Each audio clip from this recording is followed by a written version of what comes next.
Bueno, shalom, shalom a todos, un saludo muy cariñoso. Hoy vamos con una porción de la Torá llamada la Parashá Behar en la montaña. Recuerden que nosotros estamos buscando en esta serie la presencia de Yeshua en la Torá.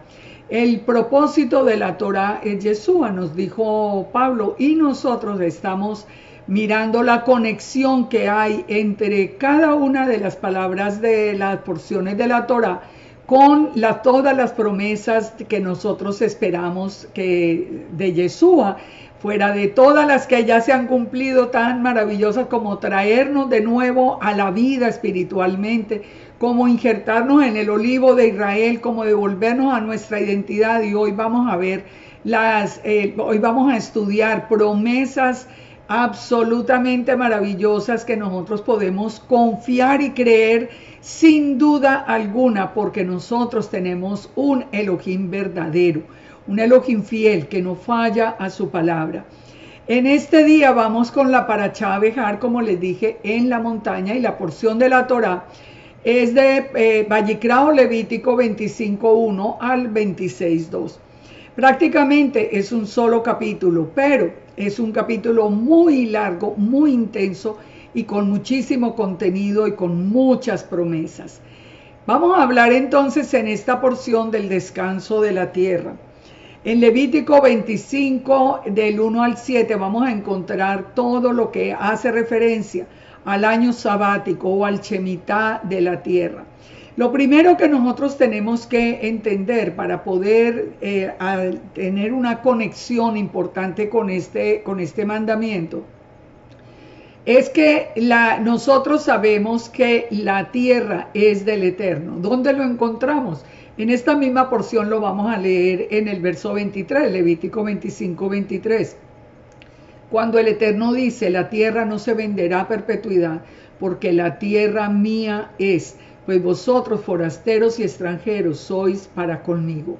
La tierra es del Eterno, Él la creó, esta es su creación, y nosotros, al ser sus hijos, vamos a ver cuántas promesas tiene para que nosotros disfrutemos realmente de lo que Él creó, que ni lo conocemos en el día de hoy. Así que empieza la palabra diciendo, el Eterno habló a Moisés en el monte Sinaí diciendo, habla a los hijos de Israel y diles, cuando hayáis entrado en la tierra que yo os doy, la tierra guardará reposo para Yud-He Vav-Hei. 6 años sembrarás tu tierra y 6 años podarás tu viña y recogerás sus frutos.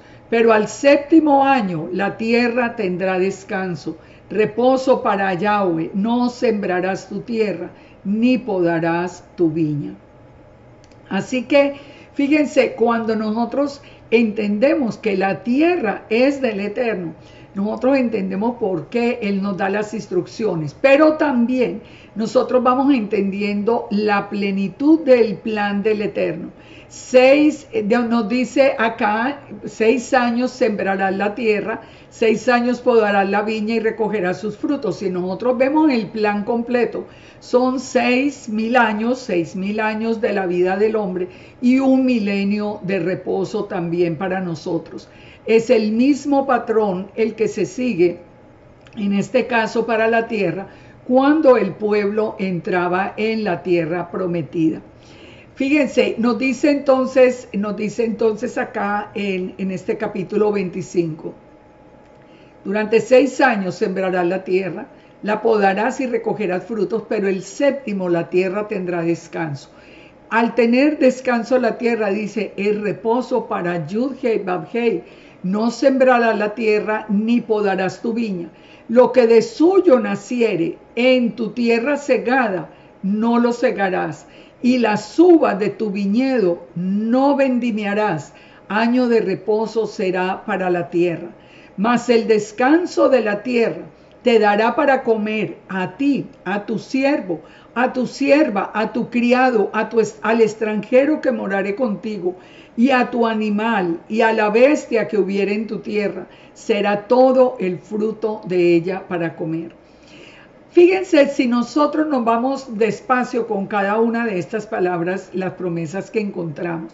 Si nosotros obedecemos, entendiendo que en la tierra prometida, en este momento sería cuando Israel estuvo ya en la tierra, cuando el pueblo estaba bajo la autoridad del Eterno y está en la tierra prometida, tenían que guardar un año, tenían que guardar todo un año de reposo de la tierra.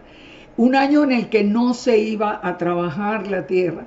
Y los frutos que dieran espontáneamente, digamos, esa tierra, sería suficiente para dar de comer al mismo dueño, a la persona que esté allí liderando la tierra, al siervo, al criado, al extranjero, hasta los animales.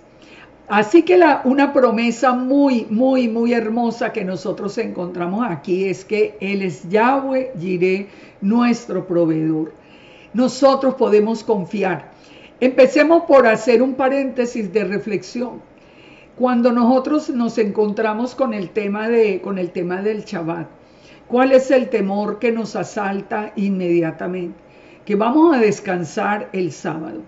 Vamos a descansar. Y la primera pregunta que viene al corazón, por lo menos de la mayoría, es: ¿y si yo no voy a trabajar el sábado, qué va a pasar con mi familia, con la provisión, con todo?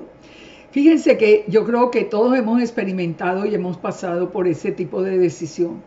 Nosotros hemos pasado, y les cuento como experiencia, que para mi esposo y para mí fue como un choque entender eso, porque el sábado era un día en el que nosotros teníamos tantas actividades que nos garantizaban el trabajo de toda la semana. ¿Cómo íbamos a hacer eso? Bueno, pero cuando uno confía en el Eterno, uno se da cuenta de que la bendición sí es real. Uno se da cuenta que el Padre es el que provee, que Él nos dice: ustedes descansen, ustedes no trabajen, que yo voy a dar la provisión. Todo se solucionó rápidamente. Aprendimos a descansar ese día y ese día de reposo se volvió una bendición hasta hoy. Así que desde aquí nosotros vamos entendiendo en el plan del Eterno que la confianza en Él es la parte más importante que nosotros tenemos para poder aceptar con gozo, obedecer a los mandamientos, sobre todo sin temor. Fíjense que en Levítico 25, 6, 7, cuando nos habla de todo, nos habla inclusive de los animales, Por eso nosotros tenemos que confiar en la palabra de Él. Él hizo la creación con su palabra, así que nosotros no tenemos que tener miedo. Que si el alimento lo va a ver, el alimento va a llegar, si nosotros estamos en obediencia. El Padre hará hasta caer maná del cielo. Es que nosotros muchas veces por el temor olvidamos en quién hemos confiado. Pero entonces ese descanso de la tierra, confirmemos esto, nos está también hablando por reflejo del Shabbat.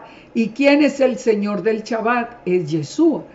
Ahí nos está hablando del reposo final de la tierra en el milenio. ¿Y quién va a ser el rey en el milenio? Yeshua. Fíjense algo, y yo quiero que esto sea para ustedes motivo de reflexión. Sin Yeshua no hay futuro. Sin Yeshua no hay forma de explicar qué va a pasar en el milenio, por qué el milenio está anunciado, quién es el que va a reinar en el milenio. En la palabra es absolutamente claro que el que va a reinar se llama Yahweh Sidkenu, nuestra justicia. No puede ser un hombre, no puede ser que un hombre va a reinar con el nombre de Yahweh Sidkenu. Así que vamos uniendo todos estos conceptos para que nosotros podamos aprender a descansar también y a tener confianza en la palabra. Sigue diciendo entonces a partir del verso 8. Él nos va a hablar aquí ya del jubileo o del Yobel. Contará 7 semanas de años, 7 veces 7 años, de modo que los días de las 7 semanas de años vendrán a serte 49 años. Entonces, cuando terminen esos 49 años, harás tocar fuertemente la trompeta en el mes séptimo a los 10 días del mes. ¿En el día de qué? En el día de Yom Kippur, en el día de la expiación, haréis tocar la trompeta por toda vuestra tierra. Entonces, fíjense, hasta aquí volvemos al mismo plan. Recuerden, todo el plan está basado en la menorá. La menorá nos habla de las 7 luces, la menorá nos habla del 7, que es el plan perfecto del Eterno. Entonces tenemos el año de Shemitah, y cuando nosotros contemos los 7 Shemitah, son 49 años, vamos entonces a hacer que suene en todo Israel la trompeta en el mes séptimo a los 10 días del mes, en el día de Yom Kippur. Y santificaréis el año 50 y pregonaréis libertad en la tierra a todos sus moradores. Ese año será de jubileo, volveréis cada uno a vuestra posesión y cada cual volverá a su familia. Aquí nos está hablando de jubileos, pues varios jubileos cada 50 años, pero de nuevo nos está hablando del comienzo del milenio. Aquí nos va a dar primero la explicación de lo que ocurriría en cada jubileo. Es importante anotar que como se dejó de guardar el año de Shemitah, hay muchas opciones que se pueden considerar como válidas para contar los jubileos, pero definitivamente nosotros no tenemos una fecha exacta cuando podamos decir, digamos, con toda exactitud que esa es. Eso va en concordancia, yo creo que allí está la mano del Eterno, cuando nos dijo que nadie sabía el día ni la hora en que regresaría Yeshua. Fíjense, todo en la palabra es perfecto.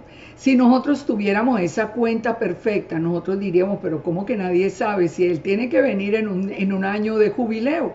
Él tiene que venir, y ¿qué va a pasar en el día de Yom Kippur?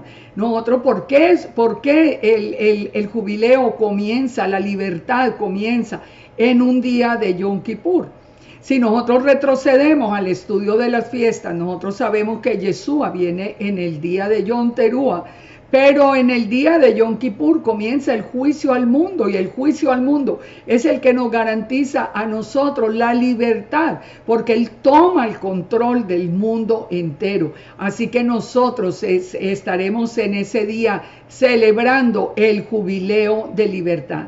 Pero sigamos estudiando este jubileo. El año 50 entonces os será de jubileo. No sembraréis ni segaréis lo que naciere de suyo en la tierra, ni vendimiaréis sus viñedos. También es un año de descanso de la tierra, porque es jubileo. Santo será vosotros, el producto de la tierra comeréis. En este año de jubileo volveréis cada uno a vuestra posesión. O sea, cuando estábamos hablando de los jubileos exactos, recuerden, la tierra de Israel no se podía vender a perpetuidad, por lo tanto había una reglamentación para que se pudiera conseguir y arar y cultivar antes de que se llegara ese año de jubileo. Cada 50 años entonces, en el día de Yom Kippur, el shofar sonaría, la tierra sería liberada, los esclavos serían declarados libres, las deudas serán perdonadas, todo tenía que volver al principio. Así se podía evitar que los pobres fueran pobres toda la vida. Así nosotros podíamos volver otra vez como a comenzar ese plan del Eterno. Hay cada 50 años entonces una celebración de libertad.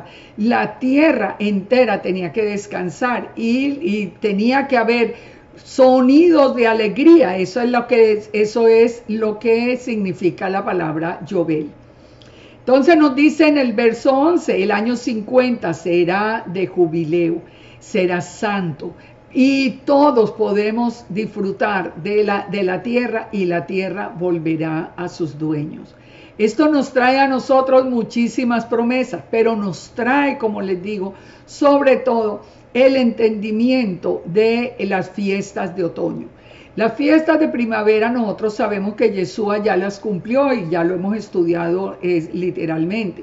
pero en las fiestas de otoño nosotros tenemos siempre que ubicarnos con referencia a esa venida de Yeshua, a ese año del jubileo, a ese año donde comienza el milenio de libertad de la tierra.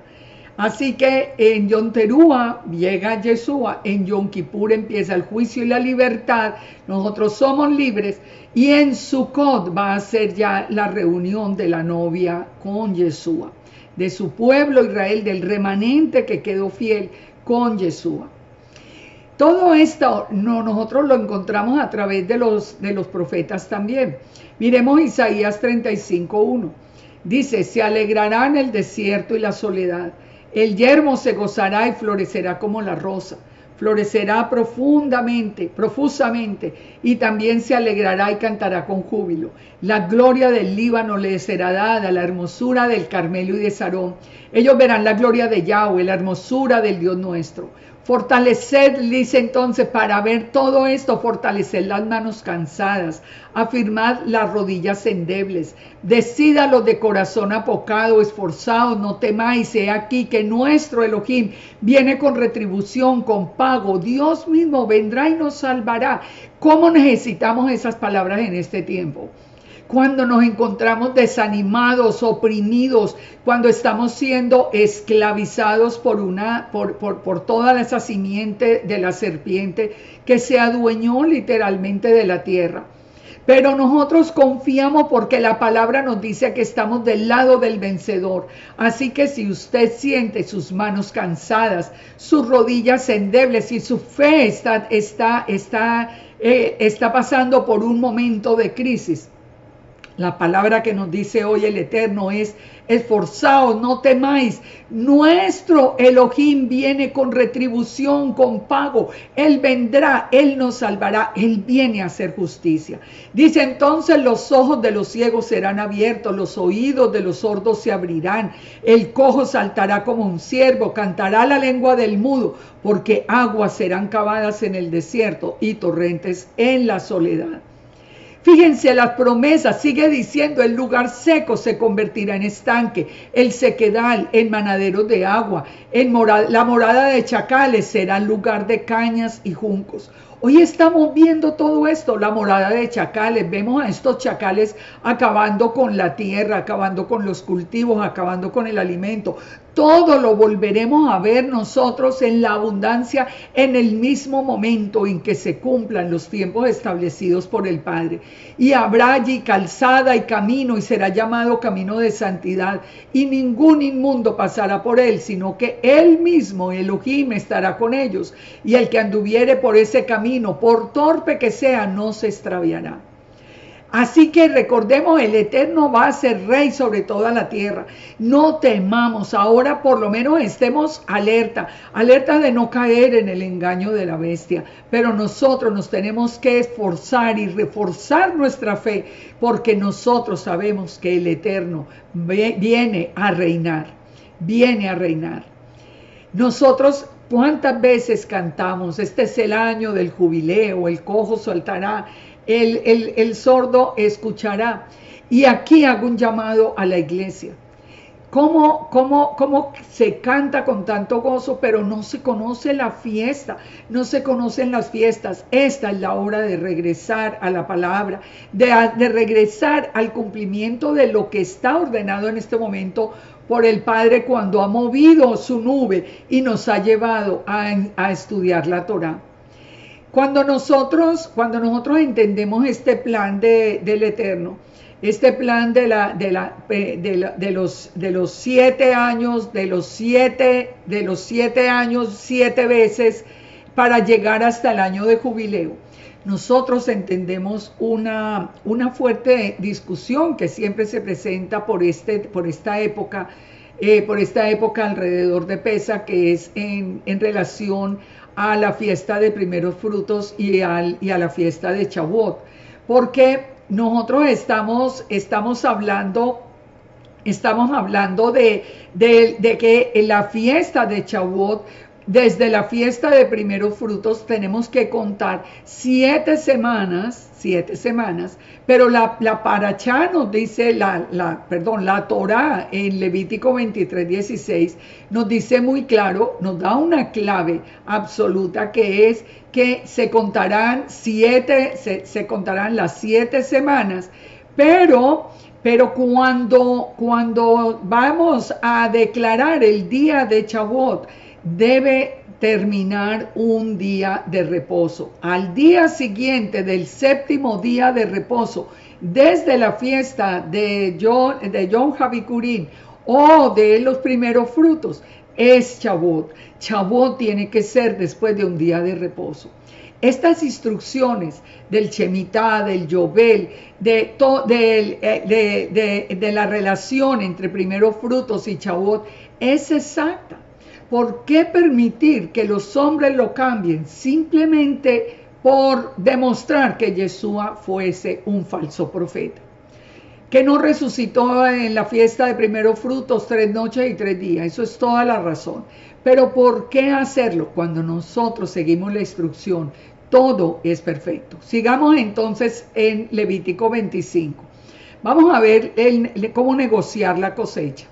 En el verso 13 dice, en este año de jubileo volveréis cada uno a vuestra posesión.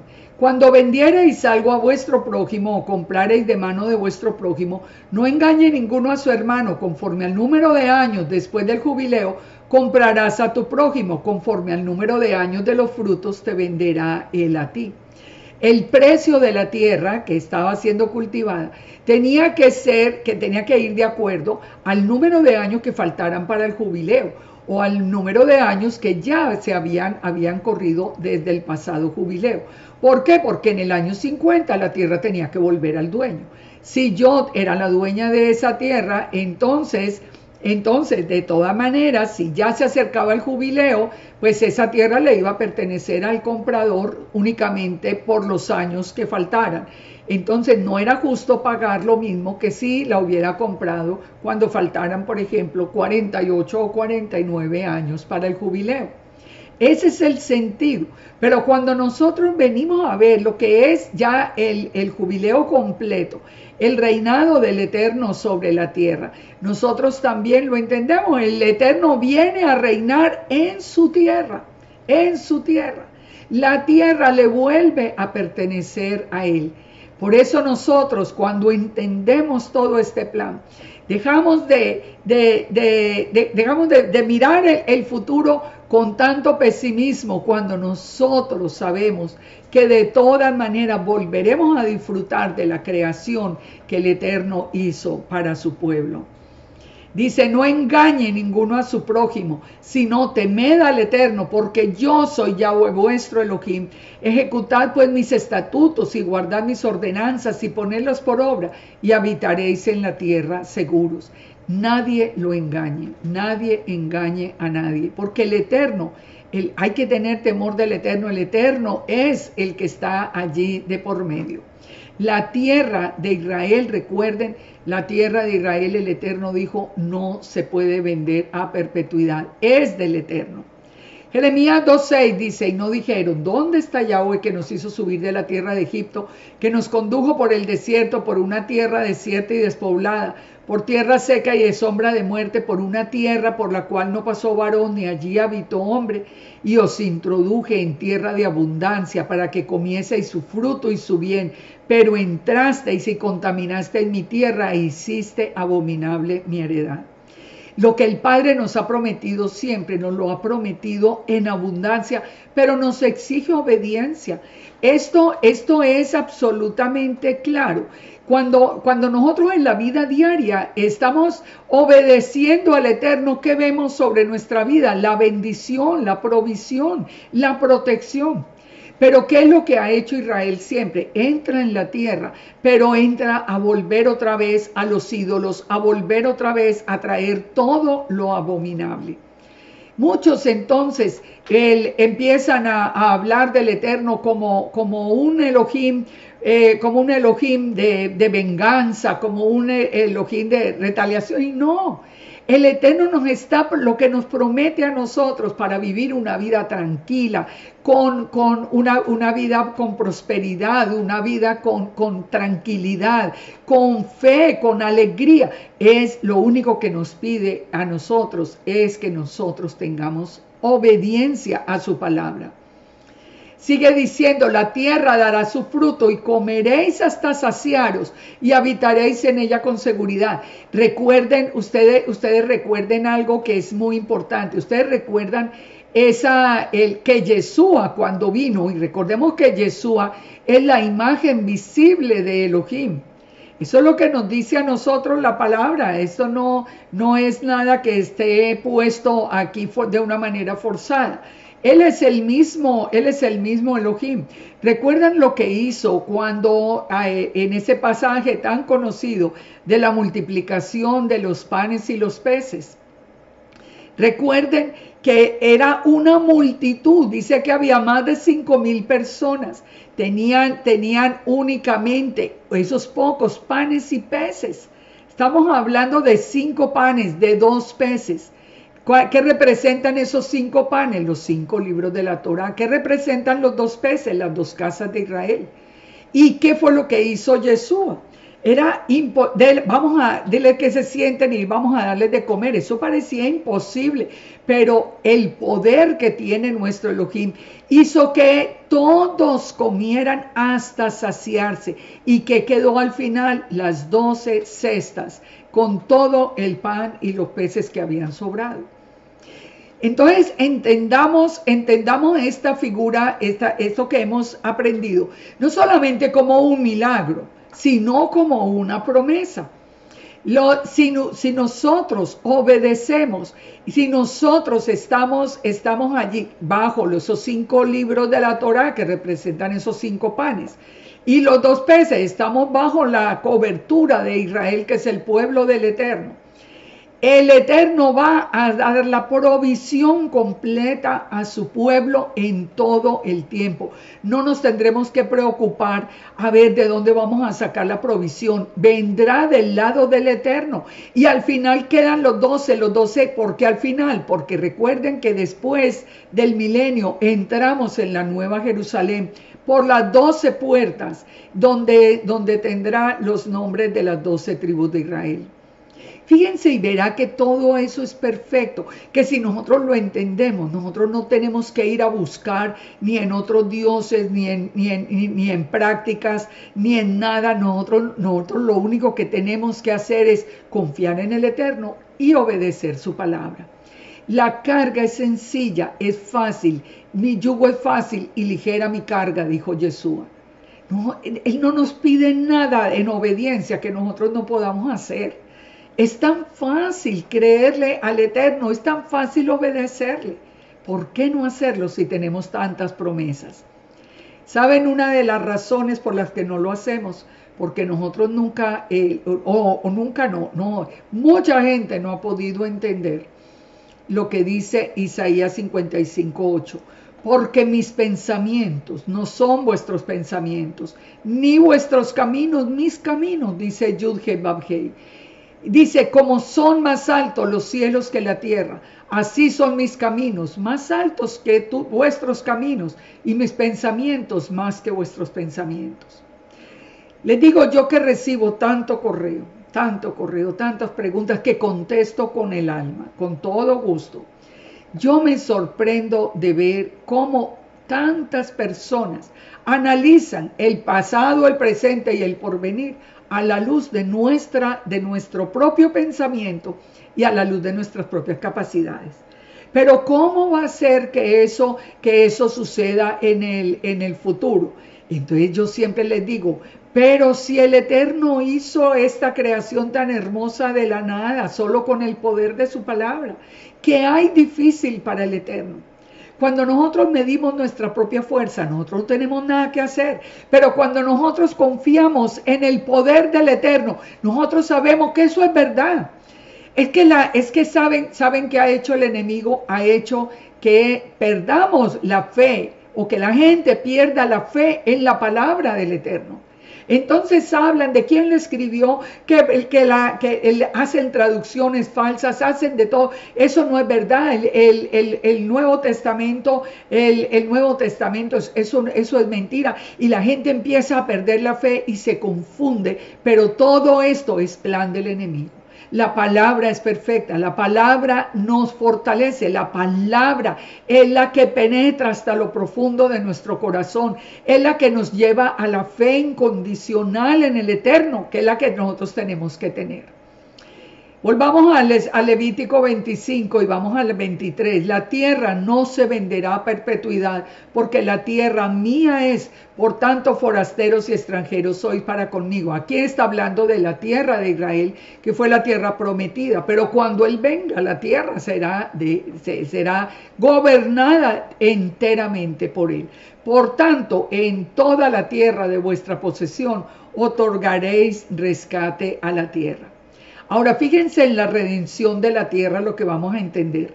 Cuando tu hermano empobreciere, pongan atención a cada una de estas palabras para que ustedes puedan apreciar un poquito más profundamente lo que es el corazón del Eterno.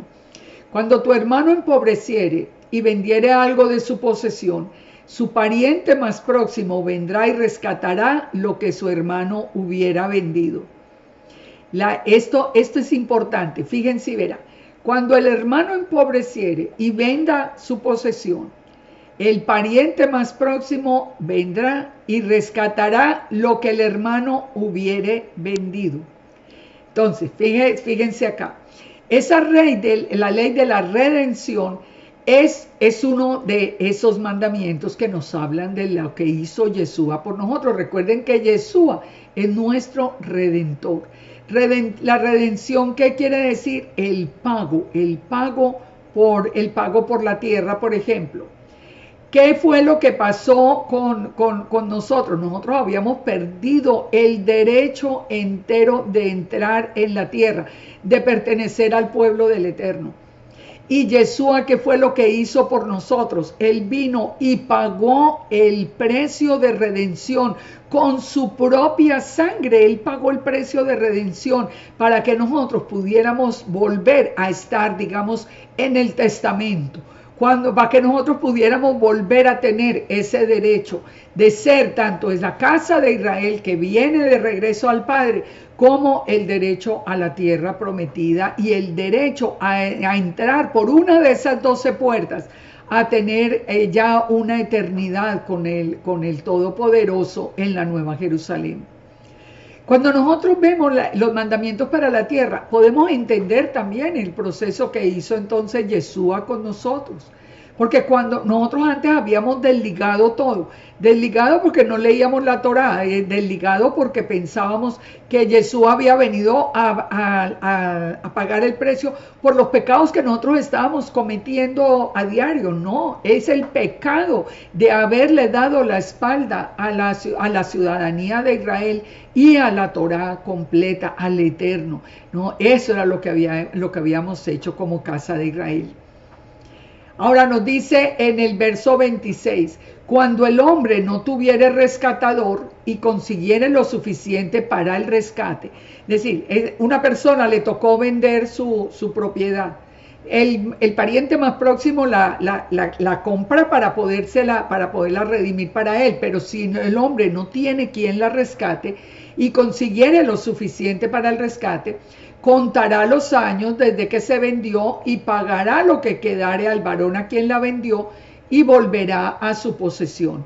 Mas si no consiguiere lo suficiente para que se la devuelvan, lo que vendió estará en poder del que lo compró hasta el año de jubileo. Pero en el jubileo, de todas maneras, la tierra tenía que volver a la posesión del que la había perdido. Analicen, paren un rato, analicen esta situación, pongan ejemplos, piénsenlo y ustedes van a ver cuánta justicia hay en el corazón del Eterno. Cuánta justicia. Porque uno en un primer momento uno diría, pero un momentico, entonces si yo compro algo de eso lo tengo que devolver. Así son las leyes del Eterno. Y entonces todo iba de acuerdo al tiempo que faltara para ese tiempo de jubileo. Ahora, en el 25-29 dice, ¿qué ocurriría si la propiedad era en la ciudad? Dice, el varón que vendiere casa de habitación en ciudad amurallada, ya no era un campo cultivable, tendrá facultad de redimirla hasta el término de un año desde la venta. Un año será el término de poderse redimir. Es decir, si él le tocó vender la casa por alguna circunstancia, entonces tiene un año para conseguir con qué redimirla o ya se queda la casa sin poderse redimir. Si no fuera rescatada dentro de un año entero, la casa que estuviera en la ciudad amurallada quedará para siempre en poder de aquel que la compró y para los descendientes. Esa no saldrá en el jubileo. Entonces, fíjense, la diferencia entre que sea la tierra, entre que sea una casa. En el jubileo no había forma de recuperarla, porque lo único que se recuperaban eran las tierras cultivables. Si nosotros vemos lo que está pasando hoy, ahí sí que entendemos este pensamiento. Fíjense una cosa, apliquémoslo a lo que venimos viendo. ¿Quién se apoderó de la mayoría de las propiedades en el mundo? Todo ese grupo que está a la vez destruyendo las cosechas de los pequeños, de los pequeños agricultores, de todo.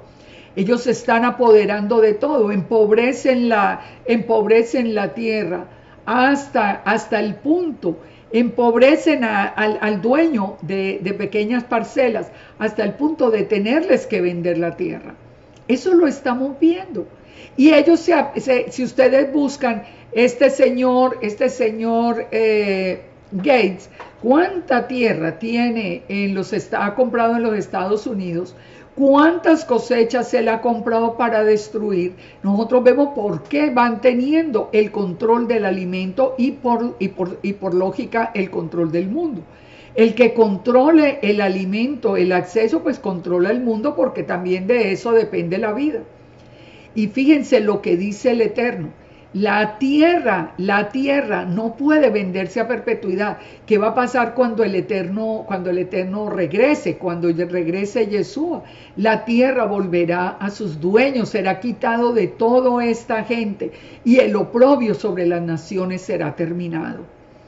Es que hoy sí que nosotros, entendiendo lo que está sucediendo en el mundo, que hace 3 años no lo entendíamos, ni sabíamos que esta gente fuera tan mala, ni sabíamos lo que estaban haciendo, ni entendíamos bien lo que estaba sucediendo con todo este problema de adulterar genéticamente tanto los alimentos como los animales y ahora hasta el hombre.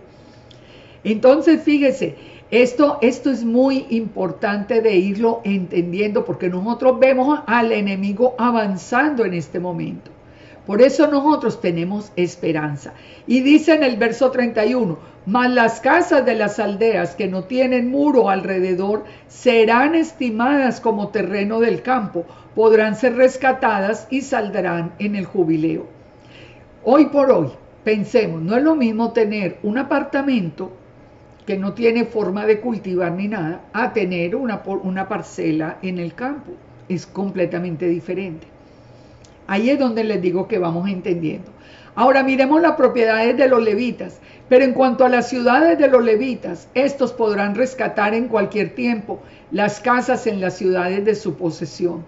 Y el que comprare de los levitas saldrá de la casa vendida o de la ciudad de su posesión en el jubileo, por cuanto las casas de las ciudades de los levitas son posesión de ellos entre los hijos de Israel. Entonces las únicas casas que entraban en el jubileo para regresarlas eran las de las ciudades de los levitas. Recuerden que en el plan del Eterno los levitas no heredan tierra. Ellos solamente tenían las propiedades de las casas porque ellos servían en el santuario y del diezmo de todo lo que se producía en la tierra, ellos se alimentaban y vivían. Dice entonces en el verso 34, mas la tierra de elegido, es decir, de los suburbios de las ciudades, El campo de pasto de sus ciudades no se venderá porque es perpetua posesión de ellos. Ahora, ¿cuáles eran esas ciudades que los levitas tenían? Si nosotros nos vamos a Números 35, vamos a entenderlo. Dice, habló el Eterno a Moisés en los campos de Moab junto al Jordán frente a Jericó, diciendo, manda a los hijos de Israel que den a los levitas de la posesión de su heredad ciudades en que habiten. También daréis a los levitas los ejidos de las ciudades alrededor de ellas. Y tendrán ellos ciudades para habitar, y los ejidos de ellos, que son los suburbios, digamos como alrededor, serán para sus animales, para sus ganados y para sus bestias. Y los ejidos de las ciudades que daréis a los levitas serán 1000 codos alrededor, desde el muro de la ciudad para afuera. Y de las ciudades que daréis a los levitas, 6 ciudades serán de refugio, las cuales daréis para que el homicida se refugie allá. Recuerden, el homicida que mató sin culpa tenía que ir a una ciudad de refugio para proteger su vida. Y además de esto daréis 42 ciudades. Todas las ciudades que daréis a los levitas serán 48 ciudades con sus ejidos, con sus suburbios. Entonces, fíjense, las ciudades y las tierras de los levitas se recuperan en el Yobel porque eso sí les pertenecía a ellos por derecho. Vamos con el verso 35. Cuando tu hermano empobreciere y se acogiere a ti, tú lo ampararás, como forastero y extranjero vivirá contigo. Fíjense esto de acá. No tomarás de él usura ni ganancia, sino que tendrás temor de tu Elohim y tu hermano vivirá contigo. Él está hablando, no se aproveche de que su hermano de pronto perdió todo para tomarle a usura o para hacer ganancia con las propiedades de él. Dice, no le darás tu dinero a usura, ni tus víveres a ganancia. Yo, Yahweh, vuestro Elohim, que os saqué de la tierra de Egipto, para daros la tierra de Canaán, para ser vuestro Elohim. Si nosotros prestamos a un hermano, nosotros no podemos prestarle con intereses a usura. Eso definitivamente es un pecado delante del Eterno. Dice, cuando tu hermano empobreciere estando contigo y se vendiere a ti. A nosotros esto nos parece raro porque esto no sucede, pero miremoslo cómo sucedía en este tiempo. Si tu hermano empobreciere estando contigo y se vendiere a ti, no le harás servir como esclavo. Es tu hermano. Es tu hermano. Si él viene y dice, yo te voy a servir porque yo me quedé sin nada, no lo vas a tratar como un esclavo. Dice, como criado, como extranjero estará contigo y servirá hasta el año de jubileo.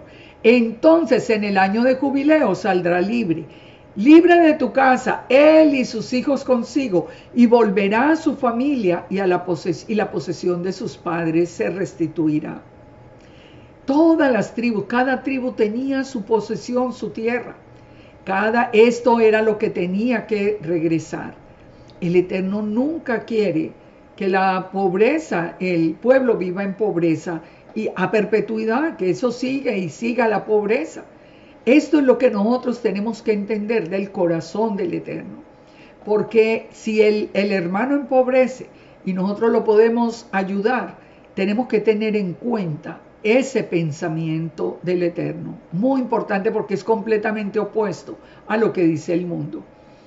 En Deuteronomio 7 nosotros podemos hacer claridad de las intenciones que podrían aparecer en el corazón por acercarse el año de jubileo.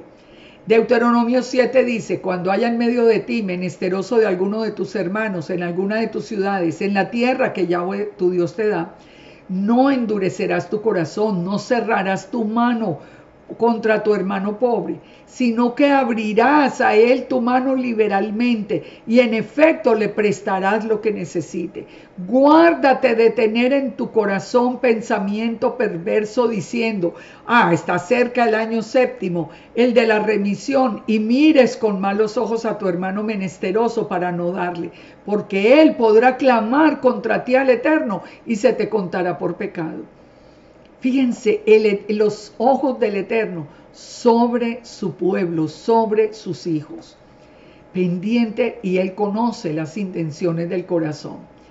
Entonces nos dice acá, sigue diciendo esta parte de Deuteronomio: sin falta le darás y no serás mezquino, de mezquino corazón cuando le des, porque por ello te bendecirá Yahweh tu Elohim en todos tus hechos, en todo lo que emprendas, porque no faltarán menesterosos en medio de la tierra. Por eso te mando diciendo: abrirás tu mano a tu hermano, al pobre y al menesteroso de la tierra. La generosidad es bendecida por el Eterno. Cuando nosotros damos con generosidad, el Eterno nos devuelve en la misma medida. En la misma medida. Cuando le damos al pobre, el Eterno nos devuelve en la misma medida. Y es una verdad. Salmo 41:1: bendecido el que piensa en el pobre, porque en el día malo lo librará el Eterno. Esto es algo que nosotros tenemos que recordar, porque cada vez, por un lado estamos como más alcanzados, digamos, con todo lo que se está moviendo en el mundo, pero aún en esto, cuando hay esa generosidad de corazón, siempre podemos saber que el Eterno nos va a retribuir a nosotros con bendición. Verso 39, las leyes de la esclavitud. Cuando tu hermano empobreciere estando contigo y se vendiere a ti, no le harás servir como esclavo. Como criado, como extranjero estará contigo hasta el año de jubileo, te servirá. Entonces saldrá libre de tu casa, él y sus hijos contigo, y volverá a su familia y a la posesión de sus padres se restituirá, porque son mis siervos, los cuales saqué yo de la tierra de Egipto. No serán vendidos a manera de esclavos. No te enseñorearás de él con dureza, sino que tendrás temor de tu Elohim. Así tu esclavo como tu esclava que tuvieres serán de las gentes que están en vuestro alrededor. De ellos podréis comprar esclavos y esclavas. Se podrían comprar, en aquel tiempo les podían hasta comprar esclavos de otros pueblos, pero recuerden también que el primer mandamiento que dio el Eterno después de los 10 mandamientos escritos en piedra fue precisamente para proteger a los más débiles, a los esclavos, para proteger al huérfano, para proteger a la viuda. Nunca, hoy ese tipo de esclavitud, bueno, nosotros no lo tenemos. El enemigo está tratando de esclavizar al mundo, pero de todas maneras, cuando nosotros tengamos una persona que está bajo nuestro cuidado o responsabilidad o la cercanía, cuidémonos de tratarlos realmente como bajo esos parámetros de esclavitud, digamos en un trabajo o en algo, porque siempre tenemos que recordar este pensamiento generoso del Padre. También podréis comprar de los hijos de los forasteros que viven entre vosotros y de las familias de ellos nacidos en vuestra tierra que están con vosotros. Los puedes tener por posesión y los podréis dejar en herencia para vuestros hijos después de vosotros, como posesión hereditaria. Para siempre os serviréis de ellos, pero en vuestros hermanos, los hijos de Israel, no os enseñorearéis cada uno sobre su hermano con dureza.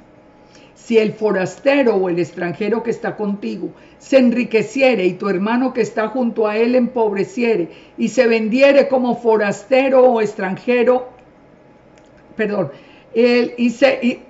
momentico que me perdí aquí, se vendiere al forastero o extranjero que está contigo o alguno de la familia del extranjero, después que se hubiere vendido podrá ser rescatado y un hermano lo rescatará.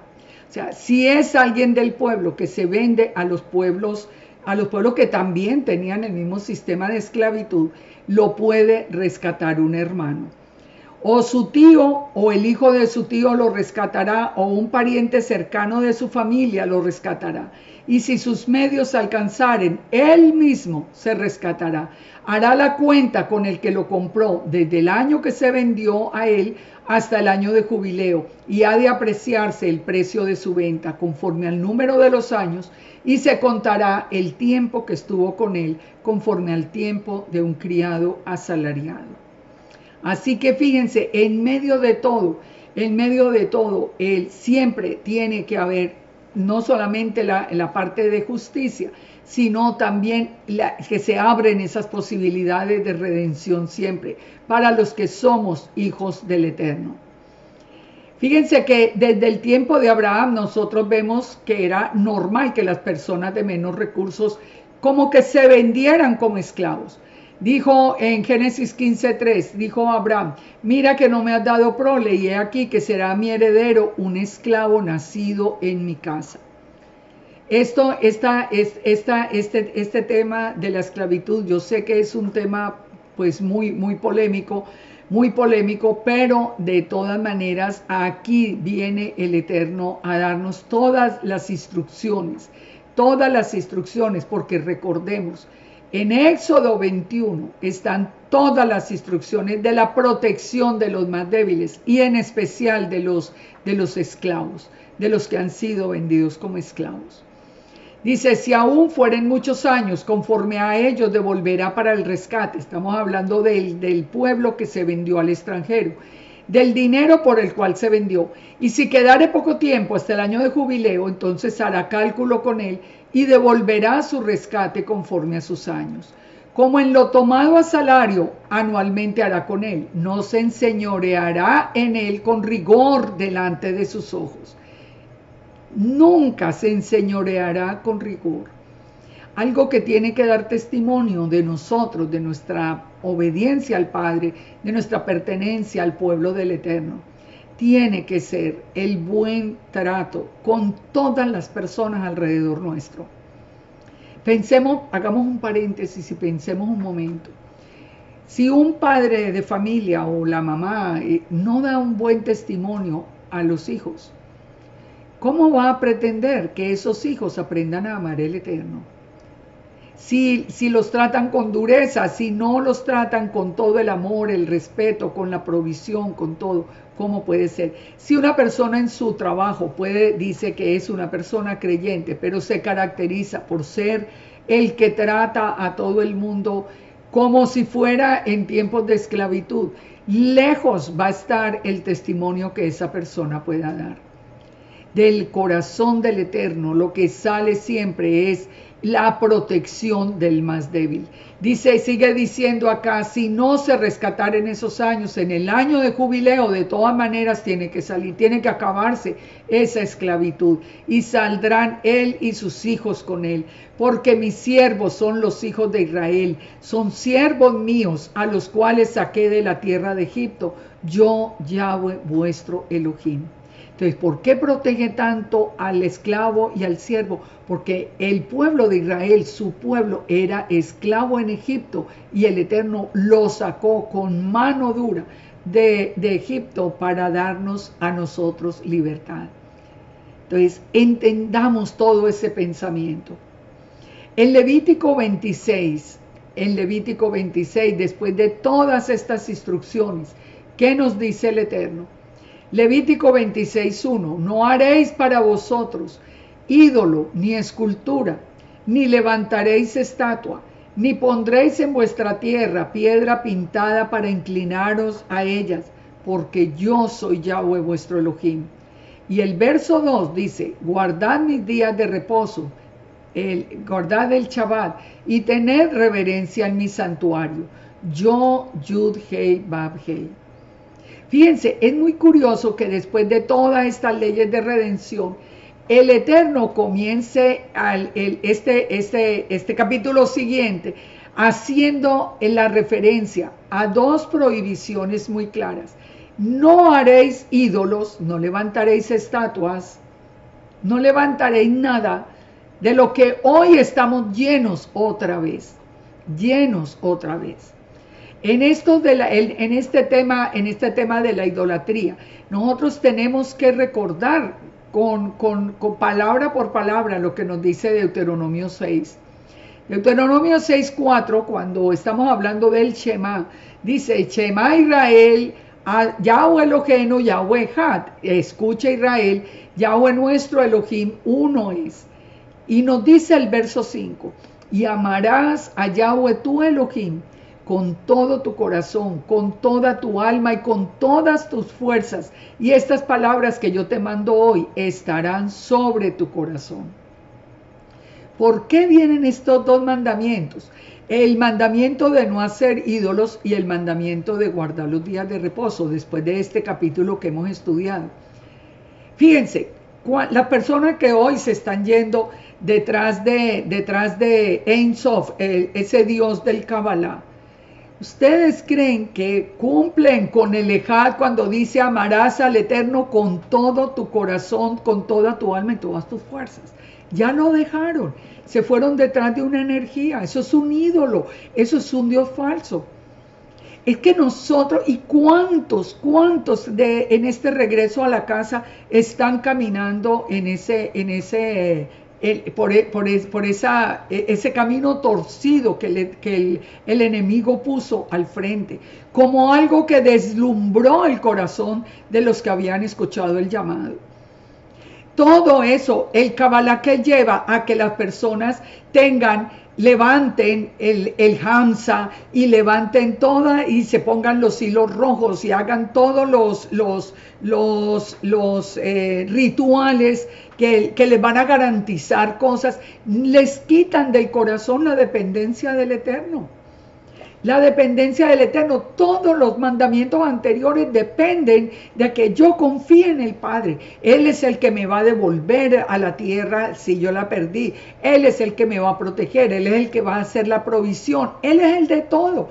Pero si yo estoy diciendo que yo sigo al Eterno y me voy detrás de falsos dioses y me voy detrás de todo sortilegio y de todo este mundo de cosas que la gente está hoy aprendiendo, pero por cantidades, entonces no confían en Él, no pueden ver la bendición. ¿Y por qué el día de reposo? Guardar mis días de reposo y tener reverencia en el santuario, porque ya vimos que tanto el Shemitah como el jubileo, como todo el reposo del milenio final, todo es el anticipo de todo ese plan.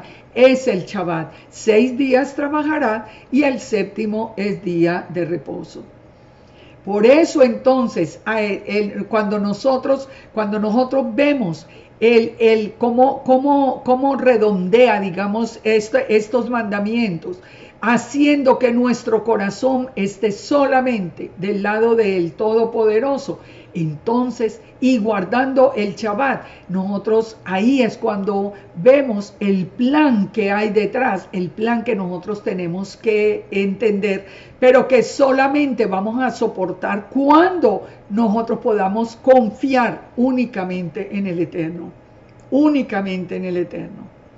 Estos mandamientos están directamente relacionados con la cautividad de Babilonia. Ustedes se acuerdan por qué fue el pueblo a Babilonia, porque tenían todos los dioses falsos metidos dentro del templo en primer lugar.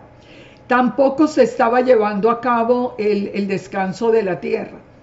Y entonces el Eterno envía por 70 años al pueblo a Babilonia, en medio de todo ese pueblo pagano. Él envía a su pueblo como represalia por todo lo que había dejado. La pregunta es, ¿por qué hoy estamos volviendo a las prácticas de Babilonia? El Kabbalah, ¿de dónde vino? De Babilonia. El Talmud, ¿cómo se llama? Talmud de Babilonia. Es que así se llama, búsquenlo, así se llama, Talmud de Babilonia. ¿Por qué volver a Babilonia?